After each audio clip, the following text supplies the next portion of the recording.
परमात्मा को पाने तथा उसका वास्तविक लाभ प्राप्त करने के लिए पवित्र बाइबल में प्रमाण है कि प्रभु ने मनुष्य को अपना ही स्वरूप बनाया। 6 दिन में सृष्टि रचकर 7वें दिन विश्राम किया। कुरान शरीफ में प्रमाण है कि हजरत मोहम्मद को खुदा स्वयं कह रहे हैं कि मैंने तुम्हें उस परमात्मा की महिमा बताने के लिए भेजा है। वो परमात्मा कबीर है जिसने 6 दिन में सृष्टि रची तथा 7वें दिन तख्त पर जा विराजा। उसकी खबर किसी बाखबर से पूछकर तो देखो। कृपया अवश्य सुनिए जगत गुरु तत्वदर्शी संत रामपाल जी महाराज के अमृत वचन। ये देखो, शिशोम जगानम हरियतम मर्जंती शुभंती कावेना कबीर संत सोम पवित्रम अत्येति रेभन का अर्थ होता है उच्चारण करके, बोल बोल कर, ऊंची ऊंची आवाज में भी, मंदी मंदी आवाज, दोनों मिलकर आवाज लगा कर बोलना, रेभन इसका अर्थ होता है। शब्द कोश में ऐसा लिखा है। अब देखो दोनों शब्द लिखा है, यहाँ है कबीर गिरभी, कबीर और कावेना कबीर, ये जो अपसर्ग हैं ये भी रे का काम करती हैं। कबीर संत सोम, सोम का अर्थ होता है अविनाशी प्रभु सतपुरुष, सोम पुरुष, अमर पुरुष। वो कबीर संत रूप में आता है और वो अमर पुरुष ही होता है। और कबीर गिर, यहां देखना, आप यहां से समझ में आएगा। देखो कबीर, ये क्या किया इन्होंने, इस कबीर गिरभी, ये गिरभी माने वाणी, वाणी द्वारा, और ये कबीर का या कवि लोग लिख दिया इन्होंने। यहां कवि का कबीर लिख दो, कबीर रह के एक हलंत ला के लिख दे तो भी कोई फर्क नहीं। और हम सीधी भाषा में उसे कबीर, कबीर वाणी, अब कबीर वाणी कह दें इसको, कोई दिक्कत नहीं। और कबीर वाणी कह जा तो एक कोई फर्क नहीं। अभी कबीर वाणी के माध्यम से और काव्य कविता से, यानी कवि की तरह उसकी स्तुति नहीं, वो कवि की तरह बोलता है। और वो सोम, वो अमर स्वरूप कबीर। इन्होंने इस दूसरे कबीर का अर्थ नहीं किया, ये कवि का दूसरे कबीर का अर्थ नहीं किया। यहां लिखना है वो कबीर ही वास्तव में, वो कबीर ही सोम पुरुष है, वो अमर पुरुष है। और वो अपनी रेबन माने गरजता हुआ माने बोल बोल के, ये तो गरजता नहीं, इसका अर्थ उच्चारण करके, संबोधन कर करके, और बहुत ही अत्यधिक, बहुत ज्यादा वाणी बोलता है, वो कबीर नाम है उसका। आगे देखो, वो कबीर वाणी से कवि की तरह बोल बोल के आवाज लगाता है, और वो होता पूर्ण परमात्मा है, लेकिन लोग उसे कवि समझ बैठते हैं। वो परमात्मा कबीर ही है, वो अमर पुरुष है। इस तरह बढ़िया निर्मल ज्ञान कोई नहीं दे सकता जो आज वेद गवाही दे रहे हैं परमेश्वर की। क्या कहते हैं आगे देखो, कि ऋषि मना, ऋषि माने संत साधु, ऋषि कहो, साधु कहो, संत कहो, भक्त कहो। भगत मना, साधु जैसे स्वभाव वाले, यानी आप भक्तजन। ये ऋषि कृत सवरसा, ऋषि कृत उस संत रूप में आए, उस भक्त रूप में आए, परमात्मा द्वारा रची हुई उस सैंसरणिथा माने असंख्यों हजारों वाणी, और बोलता है वो स्वर्ग सा माने स्वर्ग जैसी मीठी, बहुत आनंद में होती है। किन के लिए? उन ऋषि मना, इन साधु भक्त आत्माओं के जो उसके अनुयायी होते हैं वो साधु। आप भी ऋषि हो, आप संत हो, आप साधु हो, जो परमात्मा की आस्था लेकर के यहाँ आते हो, फिर उसकी भक्ति करते हो। कहते हो ऋषि मना, ऋषि जैसे स्वभाव वाले भक्तों के अनुयायियों के लिए उस ऋषि रूप में आए, कवि रूप में आए, परमेश्वर द्वारा रची हुई वो सैंसर हजारों असंख्य वाणी सवरसा, वो स्वर्ग जैसी मीठी होती है, आनंद में होती है, उनकी वाणी बहुत प्यारी लगती है। और वो कवि नाम पदवी, स्पष्ट लिखा है कवि नाम पदवी, वो कवि की पदवी प्राप्त कर लेता है। ये देखो कवि नाम पदवी, उसको कवि की पदवी भी प्राप्त होती है, उसे कवि कहने लग जाते हैं। और वो तृतीय धाम महिषी, वो तीसरे धाम में, उस तीसरे लोक में, एक ब्रह्म का प्रथम लोक, परब्रह्म का द्वितीय लोक और पूर्ण ब्रह्म सतलोक, उस सतपुरुष के सतलोक में वो उस दृढ़ भूमि पर, उस सुचारू भूमि पर रहता है। विराजमानु राजती, वहां पर उसको वो सोम, वो परमात्मा सोमो उस सतलोक की भी स्थापना करके वहां पर आकार रूप में विराजमान होता है। और वो ही चौथे धाम में भी होता है। इन्होंने लिखा है तृतीय धामम सोम, वो अमर सोम रूप परमात्मा यानी अमर पुरुष कबीर परमेश्वर, उसका नाम तो कबीर है। सोम सतपुरुष, अमर पुरुष, अकाल मूर्त, शब्द स्वरूपी राम, कुछ भी बोले हम, वो उस कबीर देव के उपमात्मक नाम है। तृतीय धामम है देवयान या पितृयान। इन्होंने इतना बेरा देवयान या पितृयान का, पितृलोक के देवलोक का नहीं, वो तीसरे लोक में देवयान पितृयान, इनसे भी दोनों से पृथक तीसरा जो मुक्ति धाम है उसमें विराजमान है, वहां भी रहता है। वो वास्तव में तो वहां रहता है। जो अभी इन्होंने उड़ा दिया ज्ञान योगी नहीं, वो परमात्मा के विषय में है, या ज्ञान योगी का जिक्र भी नहीं है। और अनुराजती प्रकाश करने वाला नहीं, तेजो में शरीर युक्त वहां पर विराजमान है। राजती का अर्थ है शब्दकोश में कि स्थूल शरीर में जो तेजो में वस्तु कोई सॉलिड स्टेट होती है उसको राजती कहते हैं। वो एक आकार में सुंदर शरीर में विराजमान है, वो सतलोक में रहता है। कवि नाम पदवी है, ये कामदर्शियों की पदवी अर्थात मुख्य स्थान है नहीं, वो कवि नाम पदवी, कवि नाम की पोस्ट, वो उपाधि प्राप्त करता है, वो कवियों जैसी उपाधि प्राप्त करता है। और देखो यहाँ पर, और फिर क्या लिखा, को ऋषिकृत, उस ऋषि के द्वारा रची भी वाणी स्वरसा, उस पर स्वरसा का अर्थ होता है स्वर्ग के तुल्य आनंद में होती है। और फिर आगे वो चौथे धाम में भी रहता है। इसे आगे देखो, वो 19वें मंत्र में लिखा है कि तुरियम चौथा धाम, तुरियम धाम, तुरियम धाम, तुरियम माने चौथा होता है संस्कृत में तुरियम, और इन्होंने चौथा ठीक लिखा है। धाम परम पद, देखो परम पद परमात्मा है। धाम माने स्थान है चौथा, वो चौथा धाम कौन सा है, वो सतलोक है। और वहां पर ये परमात्मा वहां भी रहता है, और ये सतलोक में तीसरे मुक्ति धाम में भी रहता है। और यहाँ भी बालक रूप बनाकर शिशुम, शिशु माने बालक का रूप बनाकर आता है। और उस समय जब जवान होता है, आगे इसमें लिखा है कि जब वो जवान होता है ना उसके कोई माता पिता होते हैं ना उसके कोई स्त्री ग्रहण करता है। और यहाँ परमात्मा स्वयं भी कहते हैं मात पिता मेरे कछु नाही, ना मेरे घर दासी, मेरे कोई पत्नी भी नहीं थी, दुल्हे का सुत आन कहाया, जगत कर मेरी हंसी। हे परमात्मा, अब रोना आता उस मालिक की इन बातों ने सुन के। देख मैं, लोग मुझे दुल्हा कहने लगे, मेरा मजाक बना दिया, आया था मैं आपको सत्य ज्ञान कराने के। बोलो सतगुरुदेव की।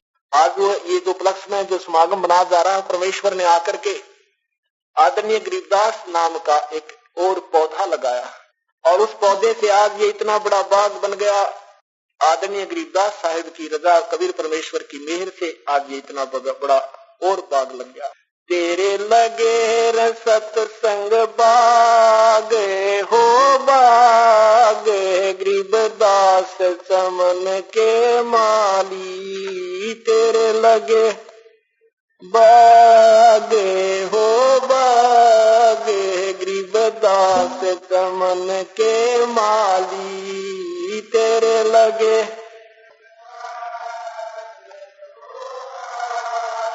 गरीबदास चमन के माली, तेरे लगे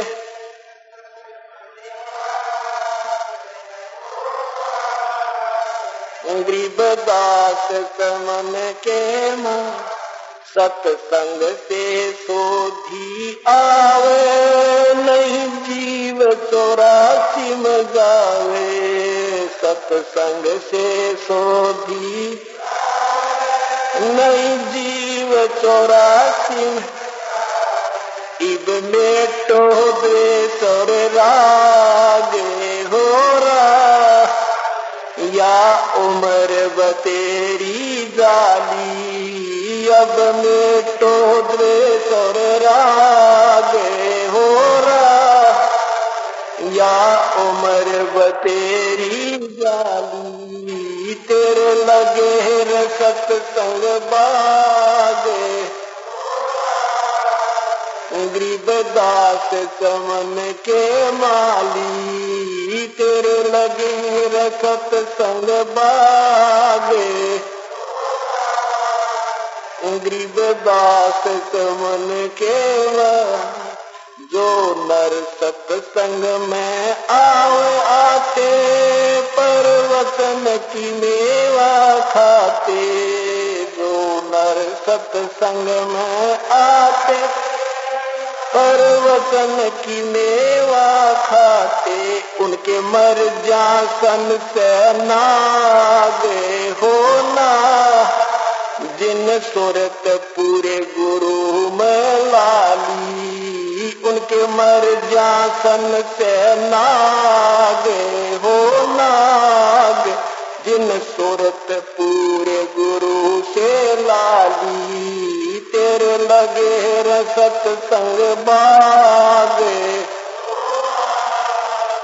गरीबदास चमन के माली, तेरे लगे रसत संग बागे।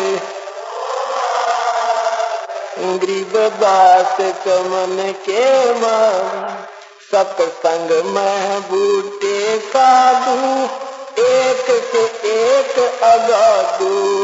सत्संग में बूटे साधु, एक से एक अगाधु। नर उनकी शरणा लागे हो लागे, जिनकी झुकी तड़े में डाली। नर उनकी शरणा लागे,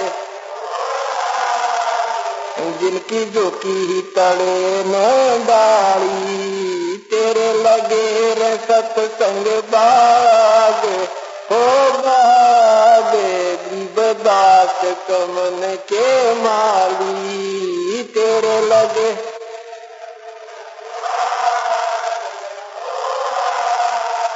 गरीबदास चमन के माली। तेरा तरवर राम देवानंद, उसका लागा एक अमर कंद। तेरा तरवर राम देवानंद, उसका लागा एक अमर कंद। मोहे दे दिया अमर सुहाग, ओ सुहाग मेरी जोत गगन में बाड़ी। मोहे दे दिया अमर सुहाग, ओ सुहाग मेरी जोत गगन में बाड़ी। तेरे लगे रे ओ बाग। गरीबदास चमन के माली, तेरे लगे ओ बाग। गरीबदास चमन सत्संग की अमर कहानी, दिल संत विवेक न जानी। सत्संग की अमर कहानी, दिल संत विवेक न जानी। जग राम पाल के भाग ओ भाग, मिली सार शब्द की ताड़ी। जग राम पाल के भाग ओ भाग, मिली सार शब्द की ताड़ी। तेरे लगे रे सत्संग बाग। गरीबदास चमन के माली, तेरे लगे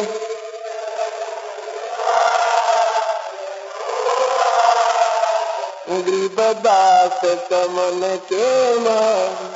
सत्संग की अमर कहानी, दिल शांत विवेक न जानी। सत्संग की अमर कहानी, दिल शांत विवेक न जानी। जग राम पाल के भाग ओ भाग, मिली सार शब्द की ताड़ी। जग राम पाल के भाग, मिली सार शब्द की ताली। तेरे लगे रे सत्संग बागे। गरीबदास मन के माली तेरे लगे रे सत्संग बागे। गरीबदास मन के माली। बोलो सतगुरुदेव। विनती करूं करूं चरण पर गुरु राम देवानंद जी महाराज ने दियो नाम भक्ति। कोटि कोटि सिद्धार्थ कोटि कोटि प्रणाम। चरण कमल में रखियो मैं बांधी जनम। अवगुण किए तो बहुत किए करत न मानिहा। बावे बंदा बख्श दियो बावे गर्दन उतार। अवगुण मेरे बाप जी बख्शो गरीब नवाज। जो मैं पूत कपूत हूँ गौरत कपूर। मैं अपराधी जन्म का न किसक बड़े का। तुम दाता दुख मंजना मेरी करो सना। उता तेरे दरबार का मोतिया मेरा नाम। गले प्रेम की रस्सी गांठे तो भाना। तो करो तो बावरू दूर दूर करो तो जो राखो तो ही रहूं जो देव को खाऊं।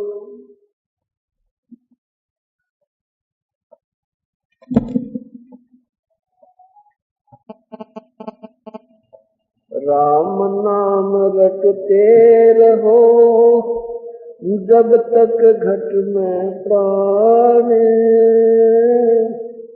कबहु तो दीन दयाल के दनक पड़ेगी कान।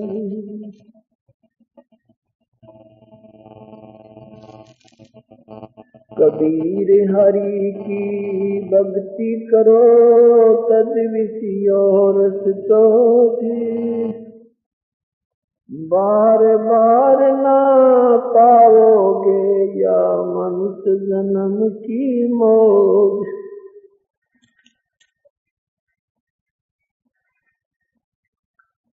बंदे तू करे बंदगी जैसा वैदी दौरे।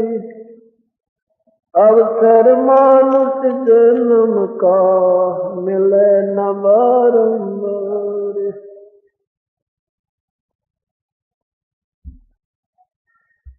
परम पिता परमात्मा पूर्ण ब्रह्म सारी सृष्टि के रचनहार कुल मालिक कबीर देव कबीर परमेश्वर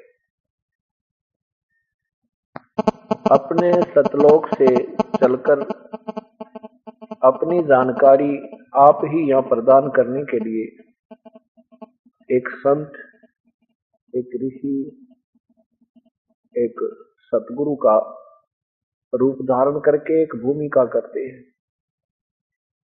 वो हमें बताने के लिए आते हैं कि आप यहाँ के रहने वाले नहीं हो, ये आपका ठौर ठिकाना नहीं है।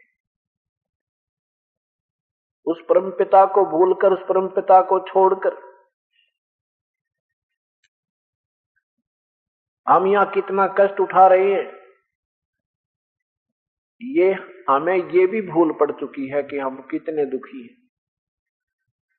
मनुष्य शरीर पाकर के इसमें अन्य प्राणियों से कुछ ज्यादा सुविधाएं उपलब्ध हैं और जिसमें इस मनुष्य शरीर में ही हमने परमात्मा की प्राप्ति, आत्म कल्याण करवाना होता है, इसमें अन्य प्राणियों से ज्यादा सुविधा होने के कारण हम भूल जाते हैं कि कभी हम पशु बनकर भी इस जंगल में घूमा करते थे। हम भूल जाते हैं कि कभी हमारे ऊपर वो आपत्तियां आई होंगी जो अन्य प्राणियों पर हम प्रतिदिन देख रहे हैं। हम ये भी भूल जाते हैं कि हम इस मानव शरीर में भी सुखी नहीं है। कोई जीव सुखी नहीं है।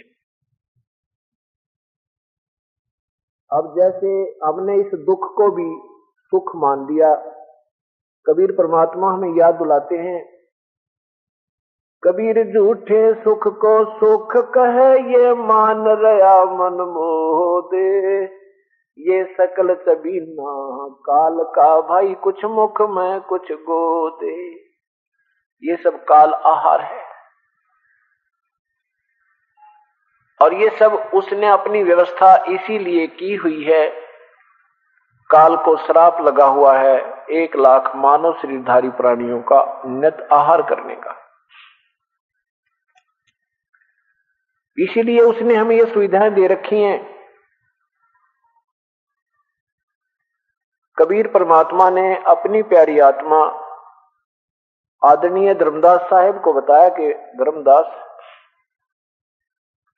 जिसको तुम परमात्मा मानकर आश्रित हो बैठे थे, निराकार प्रभु ब्रह्म, ज्योति निरंजन, महाविष्णु, महाशिव, महाब्रह्मा, ये स्वयं काल है। और ब्रह्मा विष्णु महेश को तुम सुप्रीम यानी सबसे सर्वशक्तिमान मान करके और इनके ऊपर आश्रित होकर के भक्ति कर रहे थे। ये काल के तीनों पुत्र हैं।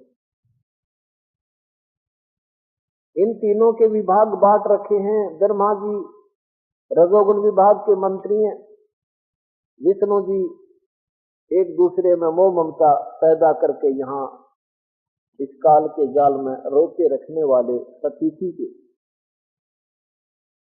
सतीथी वाले विभाग के मंत्री हैं। और शिव जी संहार करते हैं।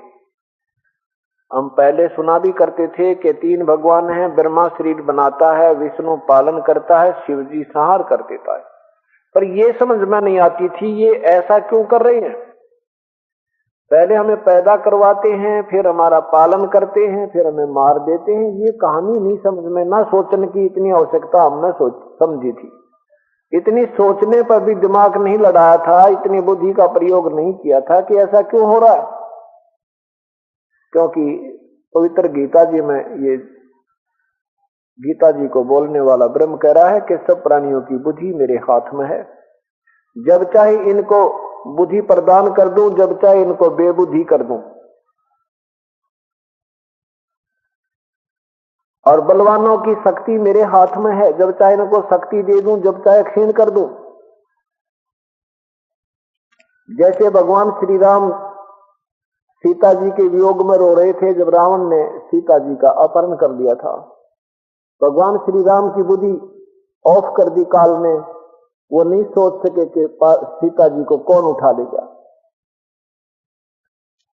उधर से शिव और पार्वती ने जब देखा, शिव जी ने नमस्कार किया उस विलाप करते हुए प्रभु को, पार्वती ने ऑब्जेक्शन किया कि ये प्रभु नहीं हो सकता, इतनी बुरी तरह रो रहा है, आप किसको नमस्कार करते हैं। और कहा कि मैं इसकी परीक्षा लूंगी, अगर मुझे पहचान लेंगे तो मैं मान लूंगी ये त्रिलोकीनाथ है, विष्णु। पार्वती गुप्त छुपके से भगवान शिव के मना करने के बाद भी चोरी छुपे जाकर सीता रूप बना के श्री राम के सामने खड़े हो गए। और श्री राम ने तुरंत पहचान दी कि हे दक्ष पुत्री माया, भगवान शिव क्यों नहीं आया। शर्मिंदा होगी कि सचमुच आप तो भगवान पड़े हो, आपने तो मुझे पहचान लिया। भगवान शिव जी ठीक ही आपको नमस्कार कर रहे थे। पार्वती को तो पहचान दिया तो सीता रूप बना कर आई थी कि तू पार्वती नहीं है, सीता नहीं है। और सीता कहां गई है उसका पहचान उसका खुद श्री राम ने मालूम नहीं। ऐसे ये काल जब चाहे हमारे, जो कि हम जब तक काल जाप करते हैं, ब्रह्म तक की साधना करते हैं, तो सब हमारी क्रिया, हमारा जो कंट्रोलर ये ब्रह्म होता है। और जब हम परम पिता परमेश्वर पूर्ण ब्रह्म की शरण में आ जाते, फिर हमारा कंट्रोलर कबीर परमेश्वर होता है। हम काल की रेंज से बाहर हो जाते।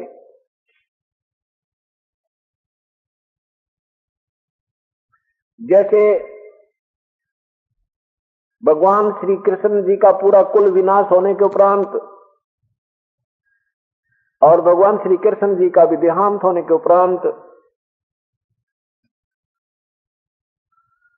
ब्रज की स्त्रियों को लेकर के अर्जुन आ रहे थे। साथ में वही धनुष था जिससे महाभारत का युद्ध जीता था। रास्ते में भीलों ने, जंगली लोगों ने अर्जुन को घेर लिया और अर्जुन से वो धनुष नहीं चला जिसे महाभारत में उद्मस उतार दिया था, नरसंहार कर डाला था। तो वहां पर वो धनुष भी नहीं चला उसे, और खड़ा खड़ा पिट रहा है। भीलों ने उसे पीटा और साथ में गोपनियों को लूट ले गई। उसमें अर्जुन को महसूस हुआ है कि ये कृष्ण जो था ये छलिया था। जिसने मुझसे युद्ध करवाना था तब तो मुझे इतनी शक्ति दे दी, एक तीर मारूं था 100 मर रहे थे, और आज मेरे से ये वही तीर उठ नहीं रहा। वही अर्जुन है, वही ये धनुष है, ये छलिया था। अब मेरी शक्ति क्षीण कर दी। परमात्मा कहते नहीं, तुमने मूल का नहीं पता, वो जड़ कौन है, तुम जड़ को नहीं पहचानते। इसका कारण न श्री कृष्ण जी थे, इसका कारण ये काल है, ज्योति निरंजन है।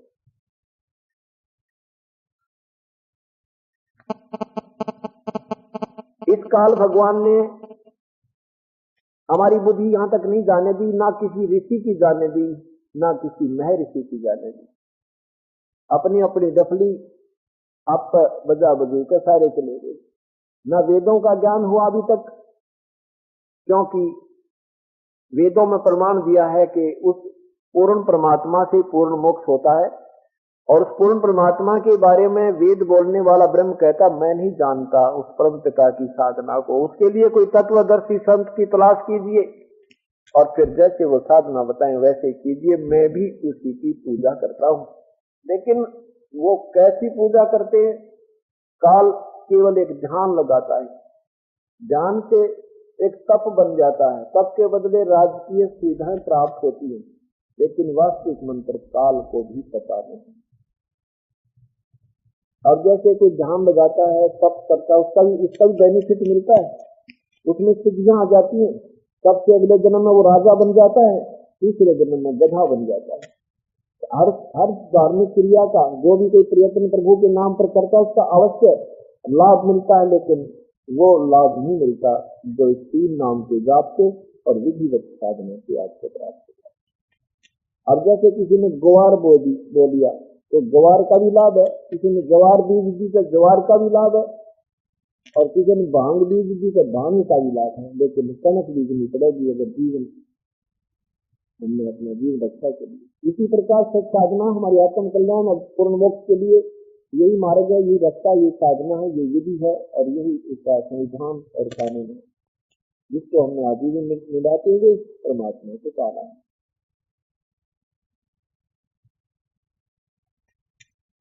तो धर्मदास जी को बता रहे हैं कि धर्मदास ये काल जो है 1 लाख मानव शरीरधारी प्राणियों का आहार करता है।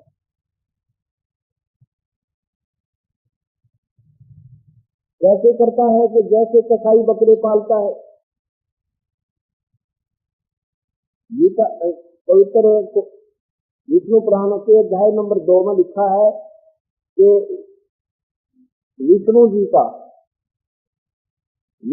जी का प्रथम रूप तो प्रभु है, पुरुष है, और वास्तविक स्वरूप इसका काल है। अब पहले प्रथम रूप तो ब्रह्म यानी भगवान कैसे है? भगवान का अर्थ होता है सब सुविधाएं देवे, सुख दे, दुख ना देवे। केवल सुख दे और खाद्य अच्छे आहार देवे, मोहन भोजन प्रदान करे, तो उसको भगवान कहते हैं। और मारे नहीं, किसी की टांग नहीं काटे, किसी को अंधा ना करे, किसी की कोई भी दुर्घटना जिसके ऊपर ना करे, केवल सुख दे दुख ना दे उसको भगवान कहते। तो कहते हैं काल भगवान भी, ये ब्रह्म भी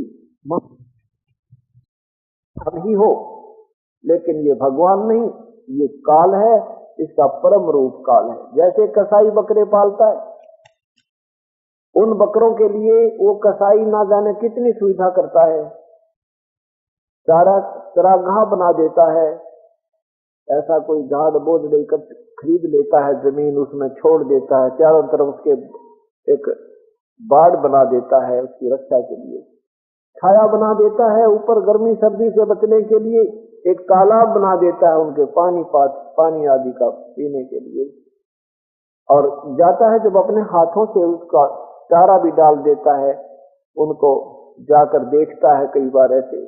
अब जब वो कसाई जाता है बाद उस बकरों के उस स्थान पर जहां पर वो रोक रखे होते हैं, उस कारागार में, बकरे समझते हैं हमारा बहुत अच्छा मालिक है, क्योंकि हमारे लिए खाने पीने की बड़ी सुविधा कर रखी है, कितना अच्छा हमारी ध्यान रखता है।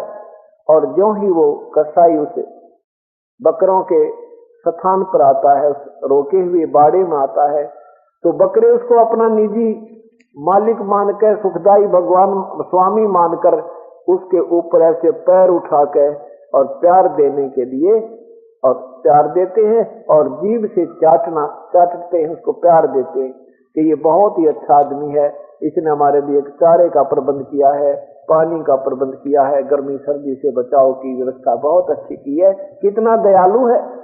और वो ऐसे देखता है हाथ लगा के, वो देखता है किलो का हो गया, वो ये देख रहा है कि इसमें मांस कितना हो गया, और बकरा सोचा तेरे पे प्यार करे तेरा मालिक। तो परमात्मा ने बताया कि जब वो कसाई शाम के समय या दिन में जब भी कोई ग्राहक आ जाता है, 20 बकरे चाहिए, एक लाठी लेकर, एक डंडा लेकर, ऐसे मोटे मोटे या छोटे जो भी उसमें आवश्यक हो वो निकाल लेता है, और ये ना देखता इसमें किसकी माँ आ गई, किसका बेटा आ गया और किसका बाप मरेगा। ऐसे इस काल भगवान ने हमें कितनी सुविधा दे रखी है, कितनी लंबी चौड़ी पृथ्वी पर काजू किस्मत सेब संतरे, और फिर कितना सुंदर कनक आहार, कितना अच्छी व्यवस्था, वायु चले, सूर्य उदय हो रहा है, अस्त हो रहा है।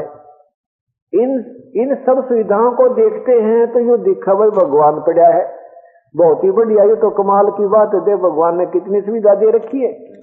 और फिर कोई इंसिडेंट होती है, फिर खड़े के खड़े रह जाते हैं, ये कहानी क्या भाई, कल तक तो इतना आबाद थे और आज बर्बाद हो गए। जैसे पीछे आपने देखा कितनी बार आती हैं भूकंप, आते हैं साइक्लोन, आते हैं समुद्री तूफान, और पूरे के पूरे गांव के गांव समाप्त हो जाते हैं, सपरिवार विनाश हो जाता है। ये ऐसा क्यों है, सब परमात्मा ने बताया था। क्यों भूली घर अपना, ये ना देश तुम्हारे, फिर पीछे पछतावगी, कर ले सोच विचारे। क्यों भूली घर अपना, यो ना देश तुम्हारे, फिर पीछे पछताओगे, कर ले सोच विचारे। बिन सतगुरु पावे नहीं, घर अपने की राह, सतगुरु शरण लाग के, सोरत सबद समार। कई असंख्या कोस है तेरे पिया का देश, एक पलक में पाइयो ले सतगुरु उपदेश। सोन सलैली गल है गगन मुल्क मोही, बिना प्रेम पावे नहीं चाहे कोटि समाधि लो।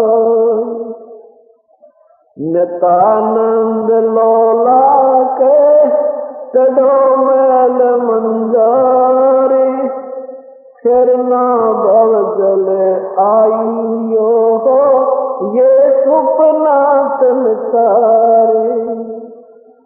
बोले सुहागन सुरता चार मालिक गिरजाना, तुको बोले सो चार मालिक गिरजाना, तेरा सोन चखर बरतार।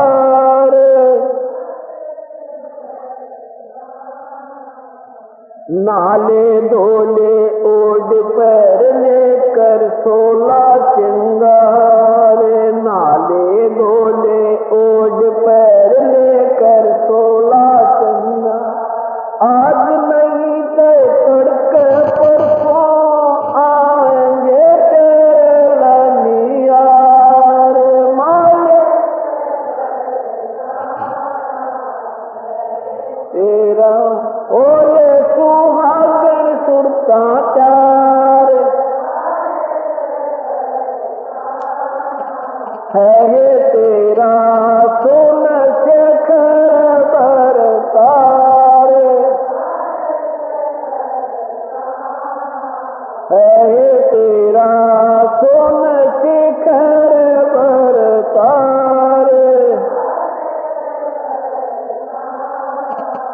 तेरे साथ किए कितनी जाली तो क्यों लारी वार, तेरे साथ किए कितनी जाली तो क्यों लारी वार। गुड़िया खेलत जन्म गवाया लाया है नहीं बेचार, मालिक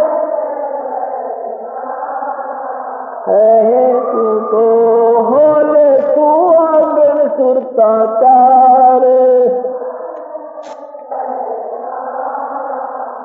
ए तेरा सोन शेखर बरतार,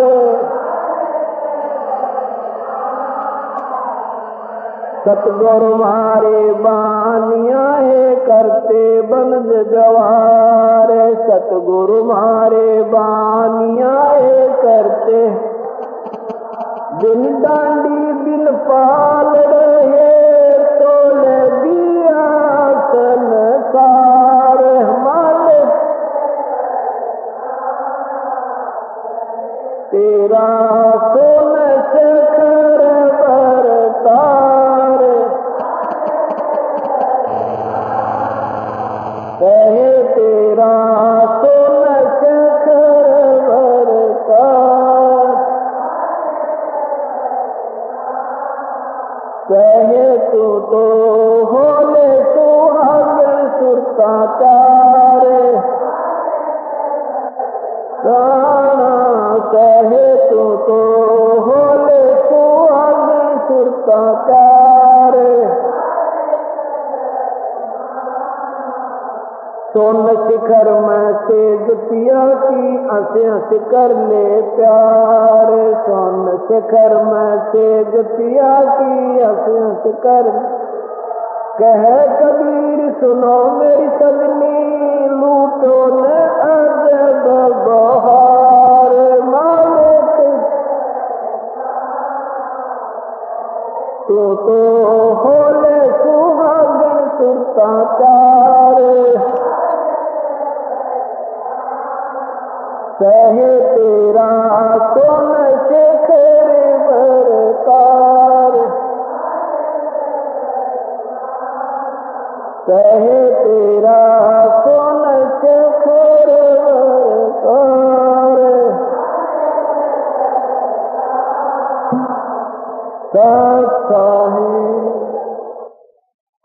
अब इन दुखों को याद दिलाकर के परमात्मा हमें अपने निज घर की महिमा बताना चाहते हैं कि ये लोक जहां तुम रहते हो ये ठीक ठिकाना नहीं है, ये सुख में स्थल नहीं है, ये आपका स्थायी स्थान नहीं है।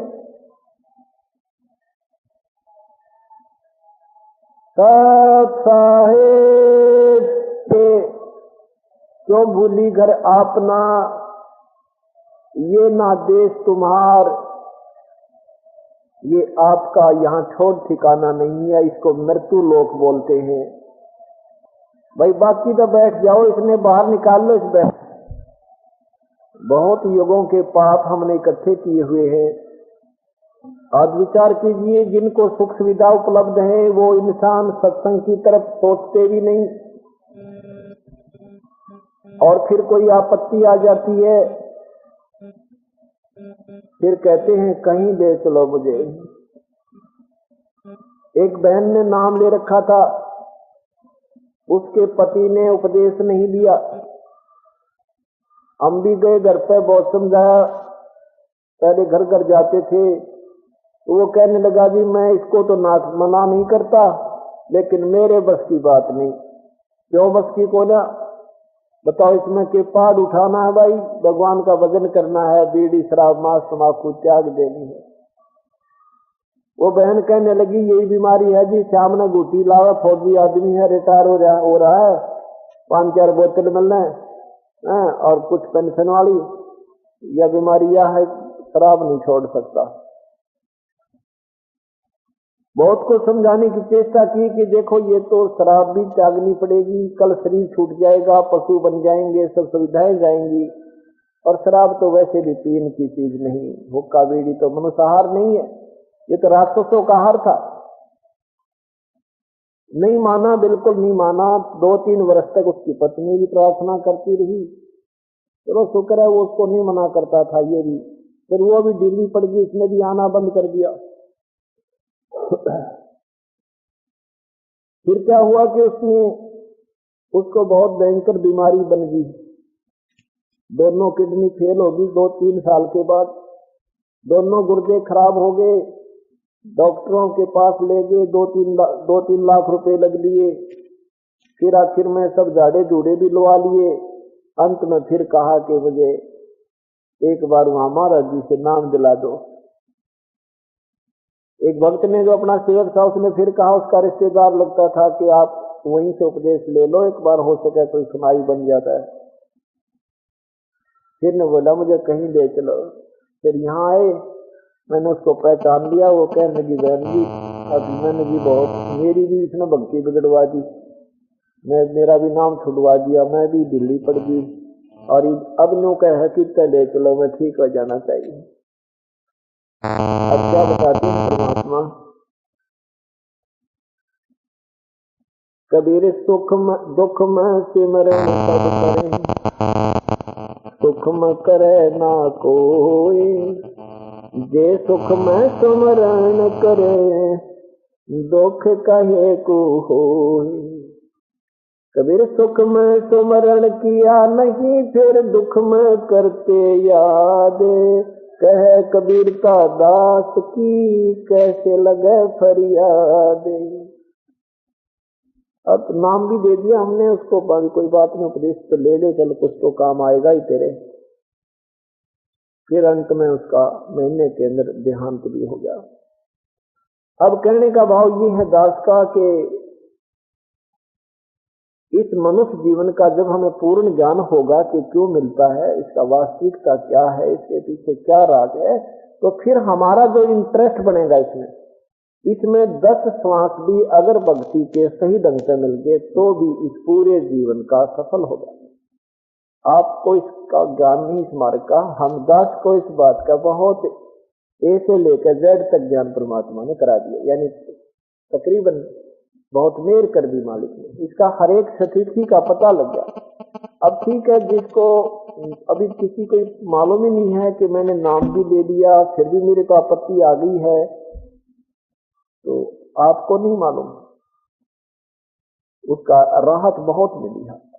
क्या बताते हैं परमात्मा कि अगर ये सच्चा नाम आपने ले लिया, सतनाम, और लेने के बाद अगर 2 श्वास भी आपने ले लिए फिर भी मृत्यु होगी, तो भी आप हारे नहीं हो, आपकी विजय है। परमात्मा कहते हैं हार हुए भी मिलेंगे, जिनके दिल हैं एक, उसे मनुष्य जीवन मिलेगा, आपको मानुष शरीर मिलेगा और मनुष्य जीवन मिलेगा, साथ में परमात्मा की वो एक ने समझो भक्ति का अंकुर उसमें फूट गया। अब देखो विचार करो इन बातों पे, बहुत गहराई से विचार करना होगा अपने। दो प्रकार से हमें मानव शरीर मिलता है।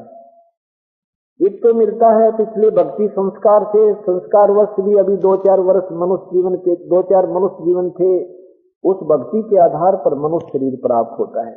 ऐसे होता है तो वो व्यक्ति शीघ्र ही सतमार्ग की भक्ति पर लग जाते हैं। वो कहीं ना कहीं आज तलाश कर रहे होते हैं प्रभु की भक्ति का, चाहे कोई आड़ ले रखी है हनुमान जी के व्रत की, आड़ ले रखी है चाहे कावड़ ल्यान की, यानी कितना न कितना वो कोशिश प्राप्त अपनी कर ही रहे। और दूसरे होते हैं वो बिल्कुल प्रभु की तरफ सोचते भी नहीं, ठीक है देखम देखा चाहे कितना मत्था टेक भी दे, पर भक्ति की तरफ वो लग नहीं सकते, श्रद्धा से नहीं लगते। कौन? जो टर्न वाइज नंबर मनुष्य जीवन का मिलता, जैसे 84 लाख योनियों को भोगने के बाद जो मानव शरीर जिनको प्राप्त हुआ है नंबर वाइज, यानी एक कर्म के आधार पर, जैसे वही परमात्मा का एक संविधान है कि 84 लाख योनियों का एक चक्कर काटने के बाद एक मानव शरीर तो इसको देना ही देना है। जो ऐसे मानव शरीर प्राप्त हैं वो परमात्मा की तरफ नहीं लगते, उनको कितना कह ले कितना समझा ले हंसी करने लग जाएंगे, मजाक करेंगे, गांधरे काट देंगे, तो दे दे रहा भगवान भाई करके खा ले, लेकर दे दे, यह सबसे बड़ी बात होती। यहां तक सीमित हो जाते सुनी सुनाई बातों। एक कागभूषण नाम के एक महापुरुष गरुड़ जी को अपनी आत्म कथा बताते हैं।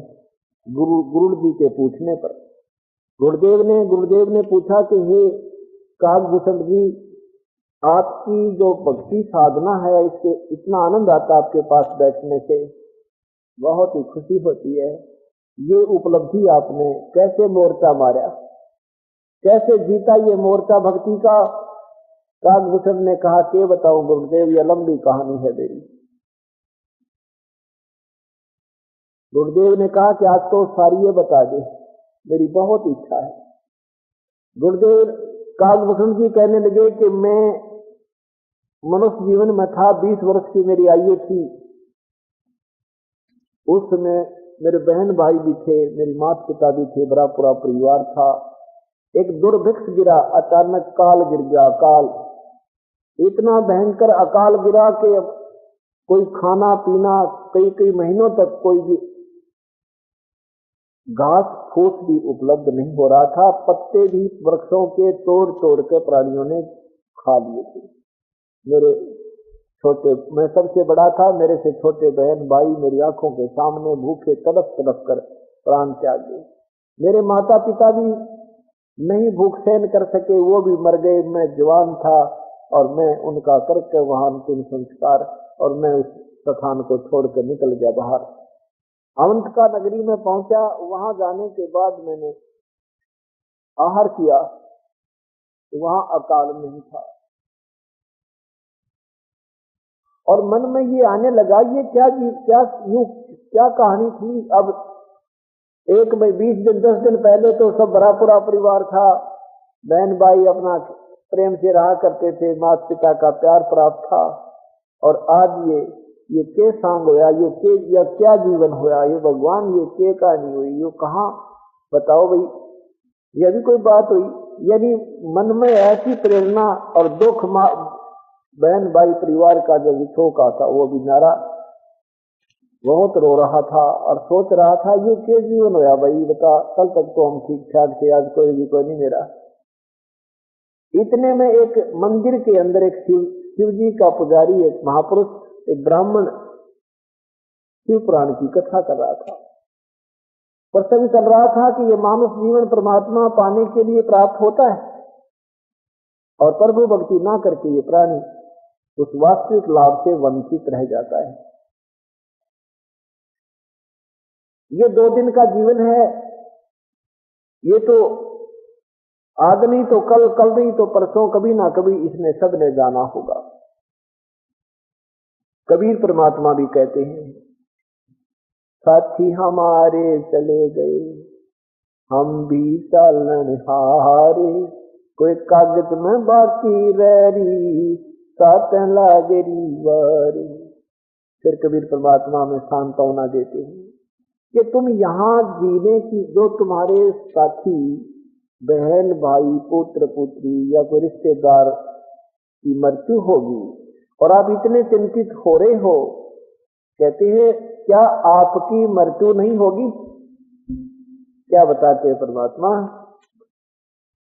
कबीरा मैं तो जब डरूं मेरे ही संग होवे, मौत बुढ़ापा आपदा या तो सबका हुकू हो।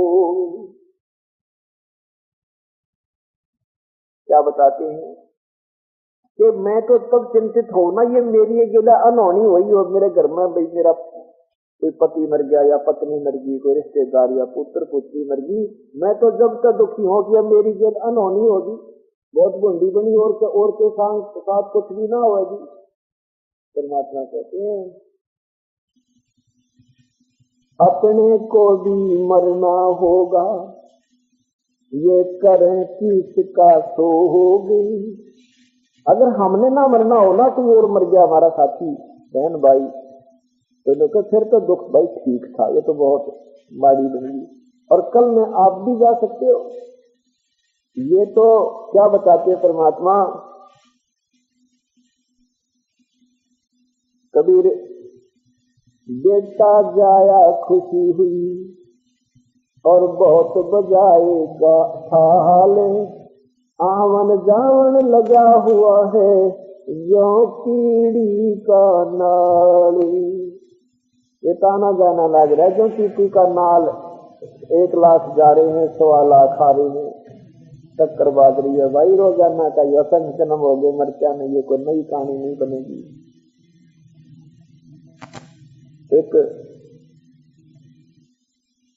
एक भक्त की पत्नी बहुत ही सुशील थी, बहुत ही प्रिय बोलने वाली थी, और उस लड़के ने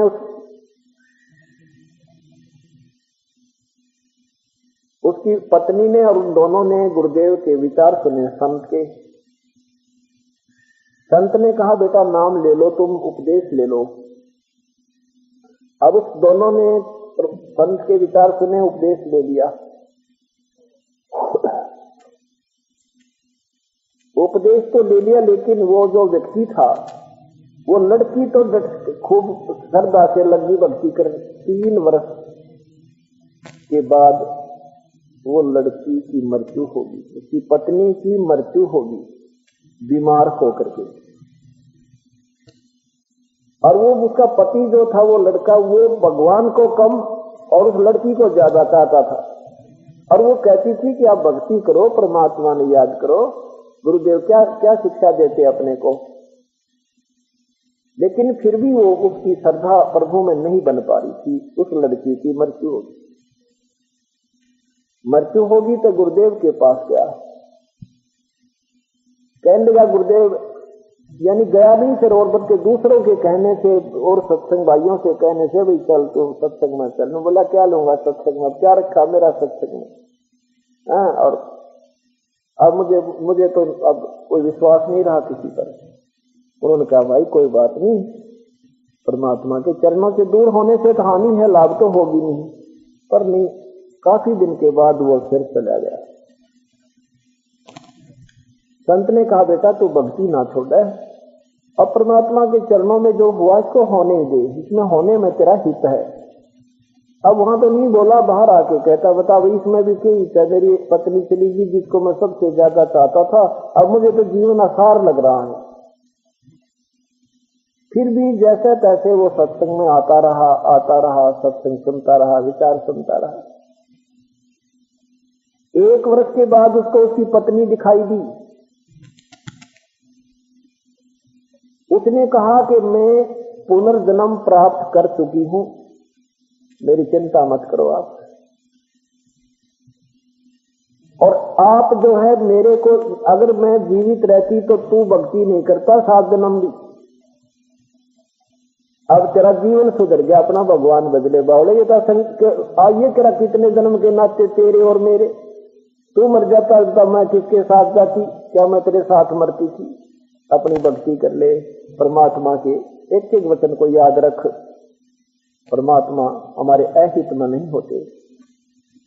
अब फिर उसकी एक वहां के फिर गुरुदेव से बताई, प्रभु आज ऐसे ऐसे हुई। कहने लगे बेटा वो अपनी कुर्बानी कर दी तेरे को भक्ति प्रदान करने के लिए। अर्थे भी नाम लेने भी उसके कहने का आ जाता ना, तो नाम भी ना लेने का था निकम्मे। कभी नो की नो बात है, मैं तो सपने में भी नाम नहीं लो, उसने भी नहीं दबाव दे दी थी। और तेरा उद्धार करने के वो लड़की अपना कुर्बानी कर दी, उस परमात्मा ने वो तेरी सर्वप्रिय चीज भी छीननी पड़ी तेरे को इस राम नाम फैलाने के लिए। अब वो कहता है 1 वर्ष के बाद कहने लगा, प्रभु ये तो बहुत ही अच्छा हुआ, मैं तो सचमुच कति भक्ति नहीं करता अगर वो आज जीवित रहे। हाँ ठीक, ये कोई जरूरी नहीं होता कि पत्नी मरे बादशाह भक्ति होगी ना, ये उनके लिए लागू है जो मनुष्य जीवन से नहीं आए। और बाकी तो भाई लड़की करो तो ना करो, अपनी जिसको समझ में आ गई वो भक्ति करो, बाकी जैसे परमात्मा की दया से होती रहे। अब जितना भी उसका भक्ति भाव बढ़ता चला गया, फिर ये समझ में आ जाती है परमात्मा क्या बताते हैं कि कोट जन्म तन भर मत हो गए, कुछ ना हाथ लग्या रे, यो कुकर सुकर खरबा बोरे तो कौआ हंस बजाए। एक समय की बात है, आदरणीय गुरु नानक देव जी अपने 2 शिष्यों के साथ भ्रमण पर जा गए हुए थे। एक बुढ़िया ने पहली तो यात्रा में महाराज जी घूम रहे थे, तो उस बुढ़िया ने उपदेश भी लिया, उनके विचार सुनकर बड़ी सेवा किया करती थी और इंतजार करती थी बाबा महाराज जी आएंगे। अब दूसरी बार जब महाराज जी वहां पहुंचे, बुढ़िया से पूछा कि माई भक्ति करती है? अगली जैसा समय लगता है करती तो हूं। अच्छा महाराज जी कहते हैं आजा माई बैठ के। आई जी, गाय है, गाय को संभाल के आती हूं, कभी उसको चारा डालने जाती है, कभी उसका चोट उठा कर एक तरफ डालती है। आई जी, दूसरी बार फिर जाती है, उसके नीचे सूखा फूस फास बिछाती है, घास वो रेत रात सूखा डालती है, फिर आकर बैठ जाती है। यानी सत्संग की चर्चा जो सतगुरु कर रहे थे, इतने में 5 बार उठ गई गाय ने संभालने के लिए।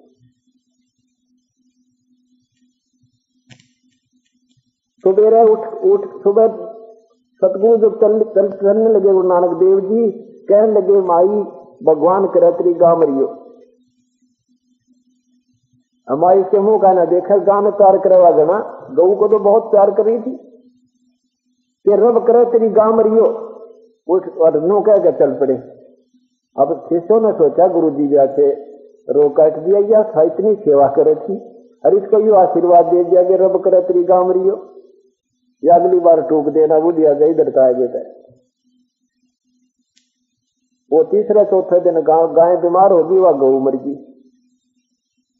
अब पड़ोसी क्यों विदा होते थे संत, तो और भी पड़ोसी खड़े थे, कहने लगे ले लिए टिंडे करके सेवा, गुरु गुरु करी थी तो बद्दुआ देगा तेरी गांव मर गई। अब बुढ़िया बोली, क्योंकि उसको सत्संग सुन रखा था, विश्वास था उस माई को, कहने लगी भाई नो ना को मेरे गुरुदेव के बारे में, तुम के जानो इस महिमा को। उन्होंने जो मुझे दिया ना वो बद्दुआ नहीं, मेरे लिए आशीर्वाद ही होगा। बुढ़िया ने 2-4 दिन का दुख आया, फिर भक्ति में लग गया अपनी देख के। और फिर जो आनंद आया उसका पीछा छुटवा दिया। बता 70 साल की बुढ़िया, 60-65 साल की बुढ़िया, और इतनी गायें पाल के छुटी नहीं थी के अब 2 दिन का जीवन भक्ति करी को ना गई, और ज्यादा समस्या में पा दे दिया था। 1 वर्ष के बाद फिर संत गए, बुढ़िया चरणों में पड़ रहे न कह भगवान आपने तो मेरी जमा कति निहाल कर दी, ना तो वह उस गांव जेल में मरे दूं, वह गांव नहीं छूटा मेरे, वो गाय से पीछा नहीं छूटना था, ना मेरी भक्ति बन पावा थी प्रभु। उस दिन के बाद इस आनंद आ रहा है, 2 रोटी आपने दे रखी है, बच्चे बढ़िया हैं बड़ा, मैं तो और न्यारी बांध कर बैठती कर उन बच्चों के साथ झगड़ा करके अब उन पे प्यार देती हूँ, उनका प्यार वो बड़े वहीं से 2 रोटी बढ़िया मिल रही है, और बल्कि आपकी दया से बच्चे भी ठीक बोलने लगे और मेरा गुजारा हो जाता है। तो कहने का भाव ये है कि परमात्मा अगर हमारे लिए कोई झटका देता है तो उसमें हमने बहुत सावधानी बरतनी चाहिए और उसका विचार करना चाहिए बहुत गहराई से। अब कागभूषण अपनी कथा सुनाता है गुरुदेव कि पहले के जो जीवन मेरे मनुष्य के मैंने बर्बाद कर दिए वो तो गिनती नहीं, और ये भी बर्बाद हो जाता जो या चोट मेरा ना लगती, ये मेरा कुल मेरा परिवार मेरे सामने आंखों के सामने विनाश को प्राप्त नहीं होते, तो मैं भक्ति नहीं करता। क्या हुआ कि गुरुदेव उस कागभूषण जी ने, वो पहले उनका नाम कोई और था, ये कागभूषण तो लास्ट का नाम है, तो वो मंदिर में चला गया जहां पर वो